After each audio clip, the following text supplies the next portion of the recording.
सभी को नमस्कार। हम अभी तक थकान को दूर करने के उपाय के बारे में चर्चा कर रहे थे।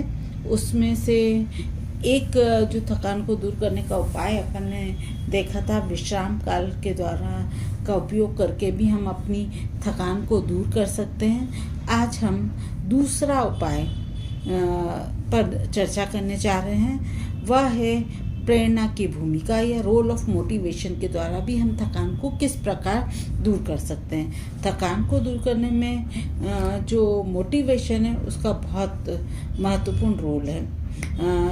यद्यपि औद्योगिक क्षेत्रों में हुए अध्ययनों से, शोधों से ये स्पष्ट हुआ है कि प्रेरणा का सभी प्रकार के थकान से गहरा संबंध होता है। जब प्रेरणा का स्तर निम्न होता है तब व्यक्ति के कार्य के प्रति क्या हो जाती है, रुचि कम हो जाती है, उससे कार्य के प्रति घृणा उत्पन्न हो जाती है। व्यक्ति जो होता है ठीक तरीके से काम भी सही समय पर नहीं कर पाता और जल्दी से ही वह थक जाता है।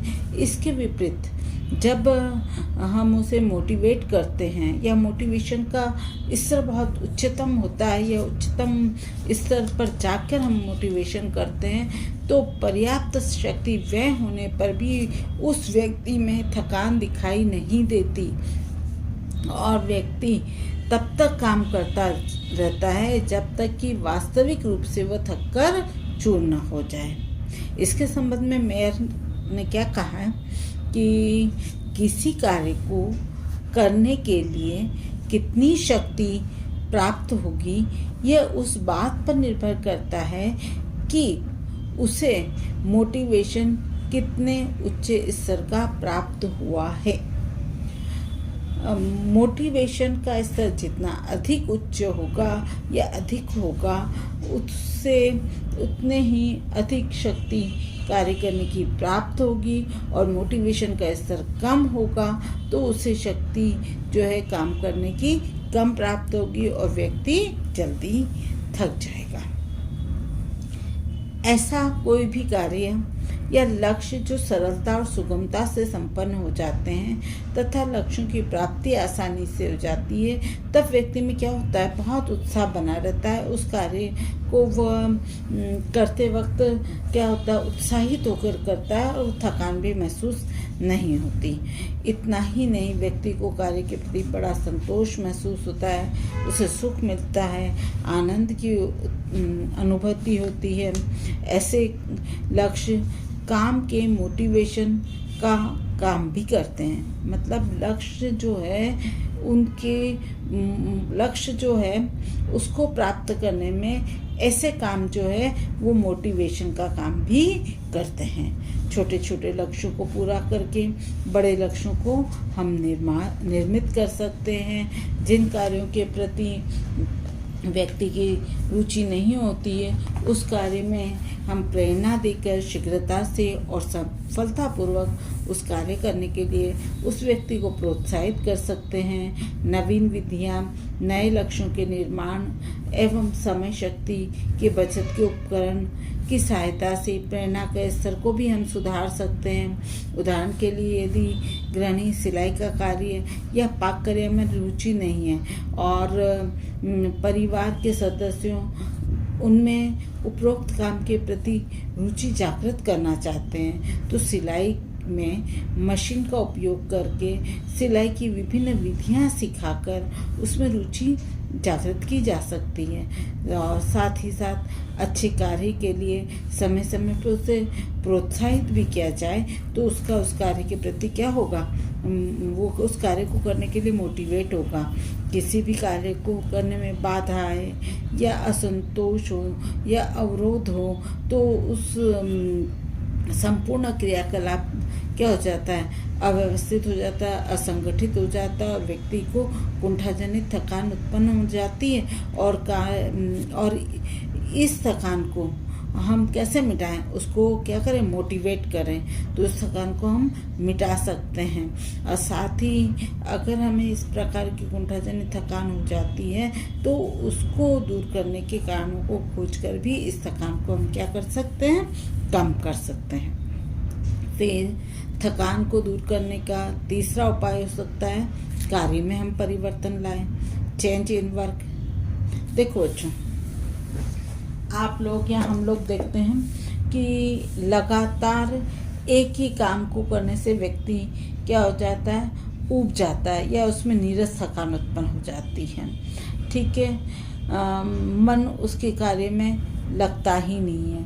यदि कार्य में परिवर्तन कर दिया जाए तो क्या होगा, थकान खुद पे खुद दूर हो जाएगी। इसलिए कोई हम हैवी वर्क कर रहे हैं तो उसके बाद कोई हल्का काम कर लें, या हम शारीरिक काम कर रहे हैं तो उसके बाद मानसिक कार्य करने की अगर हम सलाह दें या हम करें तो क्या होता है, थकान कम महसूस होती है। जैसे कि हम कपड़ा लगातार 2-3 घंटे से धो रहे हैं तो हमें थकान होना स्वाभाविक है, पर हम अगर कपड़े धोना छोड़कर घरेलू क्रिया करने लगे, जैसे सब्जी काटना, रोटी पकाना, बिस्तर लगाना, तो हमें क्या होगा, वो थकान महसूस नहीं होगी।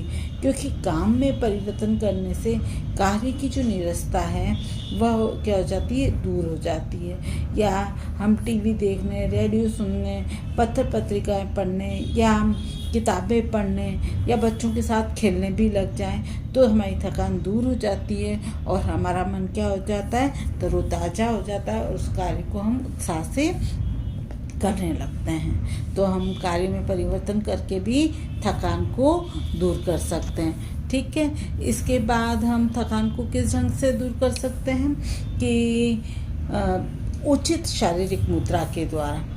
अगर हम करेक्ट और प्रॉपर बॉडी पोस्चर रखते हैं तो हमें थकान महसूस नहीं होती और हम थकते भी कम हैं। ठीक है, अधिकांश थकान होने का कारण ही यही होता है कि हम अनुचित ढंग से उठते हैं, बैठते हैं, चलते हैं, किसी चीज़ को पकड़ते हैं, उठाते हैं। मतलब कहने का तात्पर्य है कि शरीर की मांसपेशियाँ तथा हड्डियों के अनुचित प्रयोग से हम क्या होते हैं, शीघ्र थक जाते हैं। थकान से बचने के लिए मुद्रा एवं स्थिति में मतलब अपने बॉडी के पोस्चर में थोड़ी थोड़ी देर में परिवर्तन करते रहना चाहिए। यदि बैठकर काम किया गया है तो थोड़ी देर खड़े होकर या झुककर काम करना चाहिए। इससे क्या होता है, मांसपेशियों में बदलाव आ जाता है और एक ही मांसपेशी पर दबाव और तनाव भी उत्पन्न नहीं होता। शरीर की बड़ी मांसपेशियों का उपयोग कार्य संपादन करते समय करना चाहिए, इससे भी थकान शीघ्र महसूस नहीं होती है। उचित शारीरिक स्थिति का अगर हम उपयोग करते हैं तो हमें थकान कम होती है। जैसे कि लयबद्ध तरीके से हम काम करें या शरीर के अंगों को गुरुत्वाकर्षण की सीध में रखकर काम करें। शरीर एवं उठाए जाने वाले वजन के मध्य गुरुत्वाकर्षण का हम अगर ध्यान रखें, सीधे बैठकर काम करें, शरीर का पोस्चर में परिवर्तन करते रहें तो क्या होगा, हमें किसी कार्य के प्रति एकदम थकान महसूस नहीं होगी। ठीक है, तो इस तरह भी हम थकान को दूर कर सकते हैं। फिर नेक्स्ट है थकान को दूर करने का उपाय, कार्य के प्रति रुचि जागृत करना। जिन कार्यों में व्यक्ति या गृहिणी की रुचि नहीं होती है वह उस कार्य को करना पसंद नहीं करती। यदि उसे फिर कार्य दे भी दिया जाए तो वो शीघ्र ही थक जाती है। और ऐसी थकान को दूर करने का सबसे अच्छा उपाय या सबसे प्रभावी माध्यम है कार्य के प्रति रुचि जागृत करो। रुचि जागृत करने के लिए गृहिणी को स्वयं खूब अधिक प्रयास करना होता है। उसे स्वयं से पूछना होता है कि आखिर उस कार्य को वो क्यों नहीं करना चाहती है, उस कार्य में उसकी रुचि क्यों नहीं है, वह इस रुचि को कैसे जागृत कर सकती है।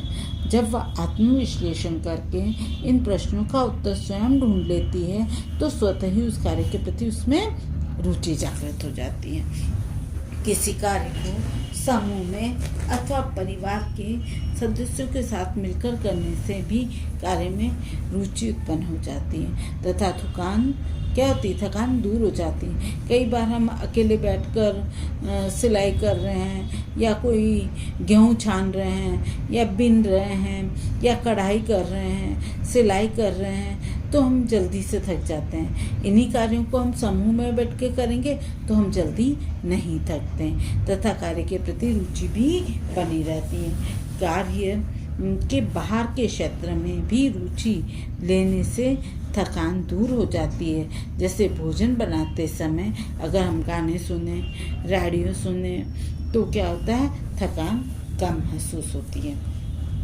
तो इस तरह हम कार्य के प्रति रुचि जागृत कर सकते हैं और हमारी थकान को कम कर सकते हैं। नेक्स्ट थकान को दूर करने का उपाय है कार्य में कौशल विकसित करना, डेवलप वर्क स्किल।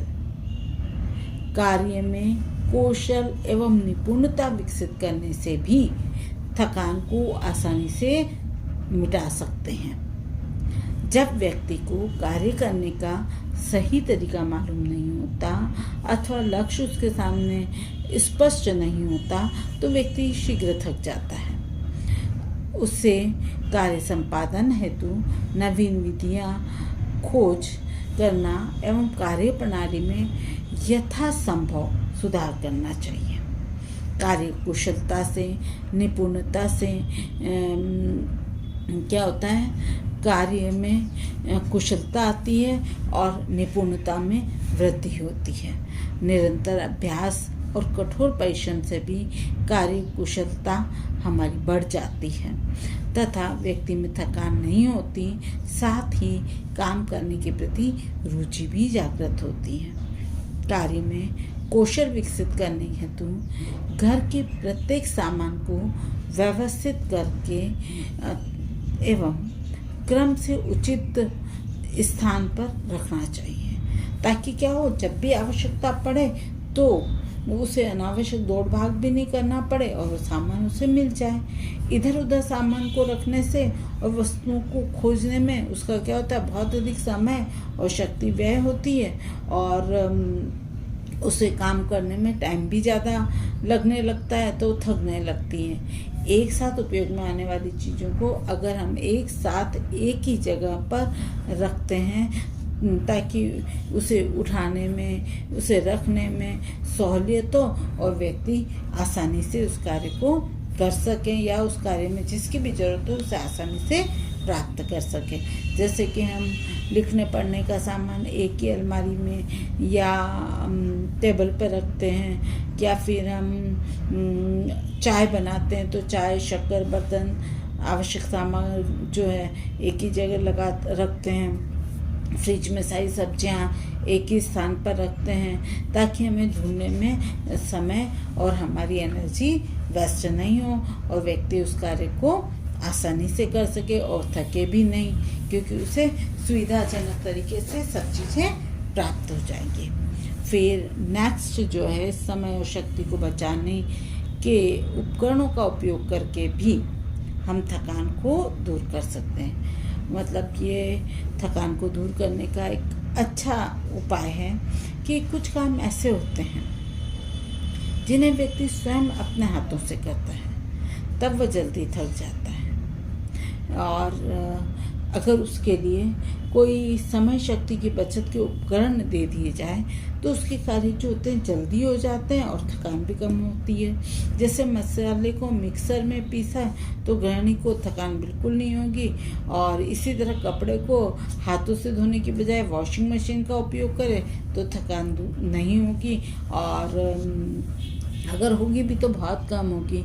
इस तरह कई ऐसे साधन हैं जिससे हम थकान को क्या कर सकते हैं, कम कर सकते हैं। जिसमें कौन कौन से था, पहला विश्राम काल का उपयोग करके, फिर था प्रेरणा का भूमिका के द्वारा, फिर कार्य में परिवर्तन करके शरीर की जो पोस्चर है उसे ठीक रख के, या काम के प्रति इंटरेस्ट क्रिएट करके, या फिर वर्क स्किल को डेवलप करके, या फिर हम माने लेबर और टाइम सेविंग इक्विपमेंट्स का उपयोग करके हम थकान को दूर कर सकते हैं। तो आपको थकान को दूर करने के उपाय समझ में आए?